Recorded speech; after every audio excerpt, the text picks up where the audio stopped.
સુરતમાં આહિર સમાજ સેવા સમિતિ દ્વારા આગામી 23 જાન્યુઆરીના રોજ પર્વત ગોડાદરા ખાતે 32મા સમૂહ લગ્ન સમારોહનું આયોજન કરવામાં આવ્યું છે। આ પ્રસંગે 194 નવયુગલો લગ્ન ગ્રંથિથી જોડાઈને નવા જીવનની શરૂઆત કરશે। સંસ્થાના પ્રમુખ જીતુભાઈ કાછડના જણાવ્યા અનુસાર આ મહોત્સવમાં મુખ્યમંત્રી ભૂપેન્દ્ર પટેલ, કેન્દ્રીય મંત્રી CR પાટીલ, ગૃહ રાજ્યમંત્રી હર્ષ સંઘવી સહિતના દિગ્ગજ નેતાઓ અને સમાજના આગેવાનો ઉપસ્થિત રહી નવદંપતીઓને આશીર્વાદ પાઠવશે। કાર્યક્રમમાં બિનજરૂરી ખર્ચ ઘટાડી શિક્ષણ પર ભાર મૂકવાનો સંદેશ આપવામાં આવશે। આ પ્રસંગે blood donation camp, health checkup અને પર્યાવરણ જાગૃતિ જેવા કાર્યો પણ હાથ ધરવામાં આવ્યા છે। જય દ્વારકાધીશ। આગામી 23 તારીખે ગોડાદરા વિસ્તારમાં આહિર સમાજ આયોજિત ભવ્ય અને દિવ્ય સમૂહ લગ્ન સમારોહનું આયોજન થવા જઈ રહ્યું છે, જેની અંદર 194 થી પણ વધુ યુવક યુવતીઓ પ્રભુતામાં પગલાં માંડવાના છે।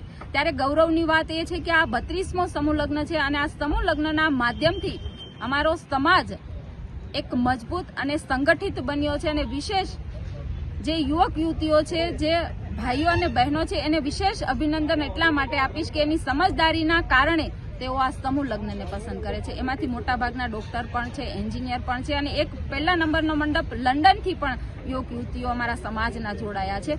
એટલે એમની સમજદારીને પણ હું વંદન કરું છું। આ પ્રસંગમાં 1 લાખથી આહિર સમાજ વધારે એકત્રિત થવાનો છે અને એક રસોડે ભોજન લેવાનું છે। મંચ પર 300 થી પણ વધારે આગેવાનો જોડાવાના છે।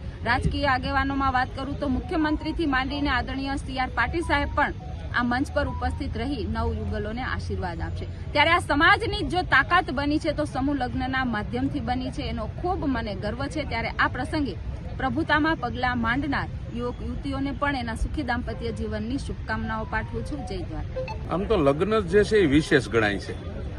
32મો સમૂહ લગ્ન આહિર સમાજનો છે। 194 નવયુગલો પ્રભુતામાં પગલાં પાડી રહ્યા છે। 1 લાખ કરતાં વધારે આહિર સમાજના લોકો આ કાર્યક્રમમાં ઉપસ્થિત રહેવાના છે। ગુજરાતમાંથી તમામ ગુજરાતભરમાંથી આહિર સમાજના આગેવાનો ઉપસ્થિત રહેશે। સાથે રાજ્યના મુખ્યમંત્રી શ્રી, નાયબ મુખ્યમંત્રી શ્રી, કેબિનેટ મંત્રી, જળશક્તિ મંત્રી શ્રી અને પ્રદેશ અધ્યક્ષ પણ આ કાર્યક્રમમાં દીકરીઓને આશીર્વાદ આપવા માટે ઉપસ્થિત રહેશે। વિશેષતા એ છે કે સમાજની આ એક બહુ સારી મધ્યમ વર્ગને મજબૂત કરવા માટેની આ વ્યવસ્થા છે। અમને ગૌરવ થાય છે કે આ લગ્ન 194 લગ્નમાં આજે 40 થી 50 યુગલો એવા છે કે જે ડોક્ટર ને એન્જિનિયર છે।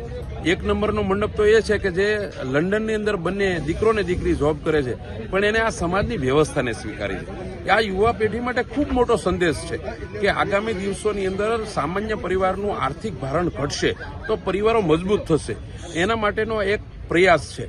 અને આની સાથે સાથે બ્લડ ડોનેશન કેમ્પ હોય, સાયબર માટેની જાગૃતિની વાત હોય કે અન્ય હોય, એને જોડીને આ સમાજના માત્ર સમૂહ લગ્ન એ લગ્ન પૂરતી મર્યાદિત ન રહી જાય, પણ સમાજની વ્યવસ્થાને આની સાથે જોડીને સમાજની પ્રગતિ કઈ રીતે થાય, આગામી પેઢીમાં યુવાનોને આગળ લઈ જવા માટે સમાજની વ્યવસ્થામાં કઈ રીતે જોડી શકાય, એના માટેના મંચ દ્વારા પ્રયત્ન થઈ રહ્યા છે। 1 લાખ લોકો જમશે, 4000 લોકો સેવા આપશે અને બહેનો પણ આ વખતે સેવા આપવાની છે આ કાર્યક્રમમાં। ત્યારે આહિર સમાજના એક ઘરે લગ્નનો પ્રસંગનો ઉત્સાહ છે અને એ ઉત્સાહથી આજે 32 વર્ષની આ યાત્રા અહીંયા પહોંચી છે અને 32મા વર્ષનું આપણે આ સમૂહ લગ્નનું આયોજન કરવા જઈ રહ્યા છીએ।